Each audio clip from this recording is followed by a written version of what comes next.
Today you will learn about the footing depth and if the depthness of the footing will cost you more on your project.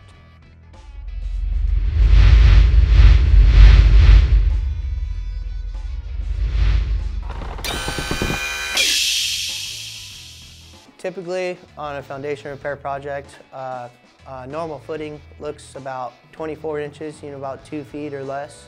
But sometimes you run into projects where you have deeper foundations, like this one in particular that I'm at in Laguna Beach. We have 8 footings in the backside that's on a slope that the footings go down about 6 to 7 feet. Normally when that happens, we have in our contract states that anything after 2 feet to 4 feet, there is a $100 charge per foot for excavation. Anything after 48 inches, we have to go ahead and get with our team and make sure to help out with anything over 4 feet. So usually we come up and it's about $200 after 4 feet for every foot.